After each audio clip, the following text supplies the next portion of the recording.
Look at this place right here. Chains on the door, it's like boarded up and locked. Same story next door. You got the chain, you got the broken glass and the graffiti. 18,000 square feet of office space. What would you put in here? I know New York is recovering, but stuff like this kind of makes it seem fake.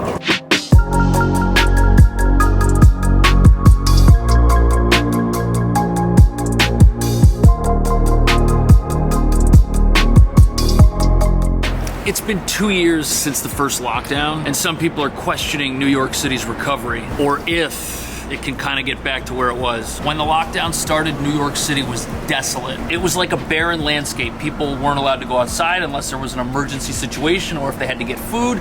Companies started working remote, and offices, businesses, colleges, everything kind of shut down, which makes sense. It was a shutdown after all, but have things changed? Well, that depends on what part of the city you're talking about. Down here in Soho, things look like they're back to normal, but that's not the case everywhere, especially in Midtown. 18,000 square feet of office space. What would you put in here? Definitely not a Dunkin' Donuts. Oh, look at this. There's like an Instagram photo shoot or something. I guess that's what we got going on here. Nice day for pictures. And for some reason, people like to get their picture taken right here. I don't know why. I can't tell. And look at this big storefront right here. This used to be a clothing store, but since the pandemic, this has been empty. Part of me hopes it stays like that. Now, according to this article, traffic to big cities like New York overall is declining, and it's not at the 2019 level. Then this article goes on to mention how things like remote work are the reason offices in big cities, like my office, are kind of empty right now, which is why some parts of the city seem normal, even though they aren't.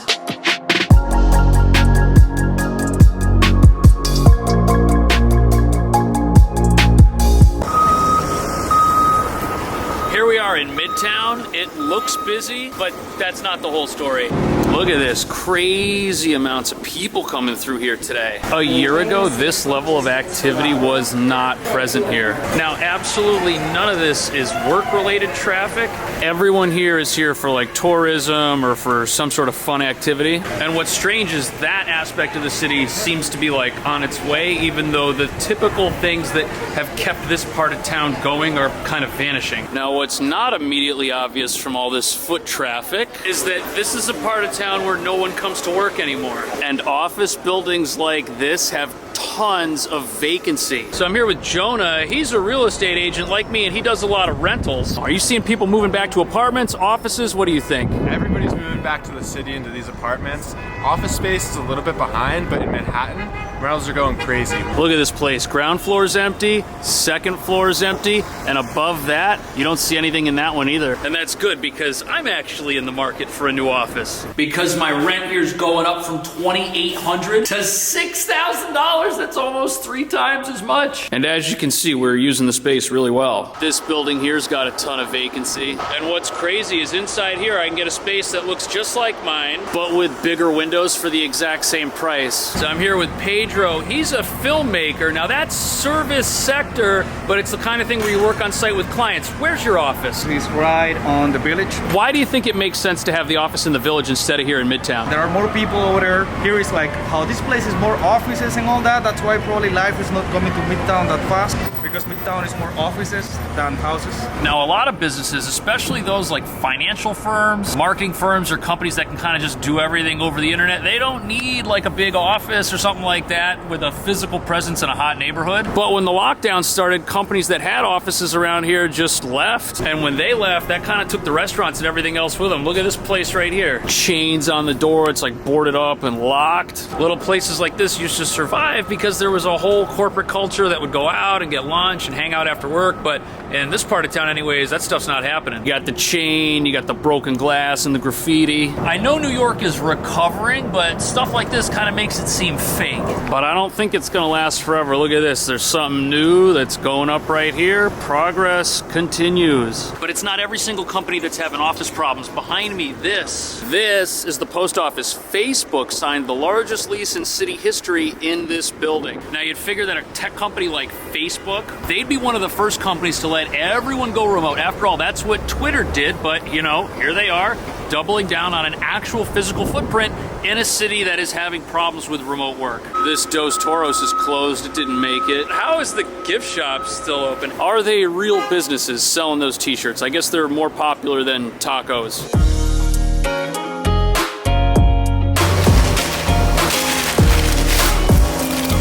This is gonna be my first review of a crispy chicken taco. Is there even chicken in there? I think so.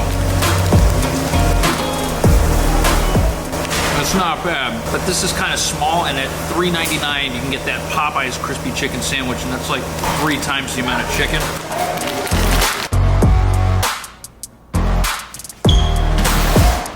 Here's why my rent's going way up. When I moved in, that place was empty. That place was empty. This big space down here was completely empty as well. In fact, that was the case everywhere in this building. But now everything here is leased up, and it's not by businesses that you'd expect. This is a photography film place. This is graphic design. This is the management office for a couple of restaurants. Those guys right there, they're actually a shoe company. And in that office, they make the shoes, they fulfill the orders, they do everything. Saba Shoes. Check out their website.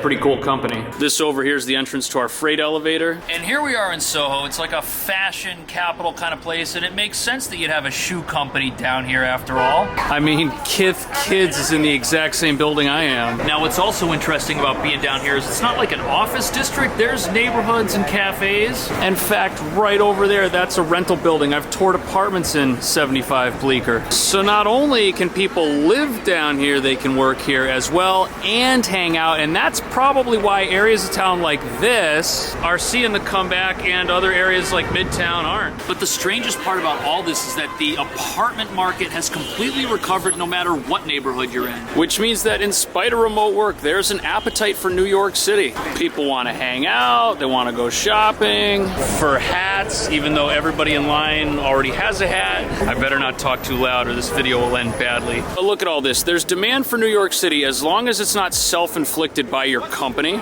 And that's the problem with Midtown. The only reason to ever be there was for work or like a Broadway play, but those are kind of on the fritz. But look at downtown. Shoe store right here across the street. It's packed. And look, all the restaurants on this corner are packed. And there's a lot of them down here too. You don't see any of this. Hi, how are you? Nice to see you. It's a fun neighborhood. It looks like everything's busy but the luggage store. Come on, if people were leaving New York, that would be totally sold out. Or maybe they just use moving vans. Oh, cool. It looks like this taco place is finally open. And look at the line for the Levain Bakery. It's around the corner. That's crazy. I think if New York keeps experiencing this one-sided skewed recovery where only the fun parts of town get the attention and places like Midtown kind of sit, I'll be able to have cheap office space for my business for more than just the 1 year that I was in this massive building right here. Do you think New York's headed in the right direction? And have you subscribed? Pick another video up here or here, and I'll see you in the next one.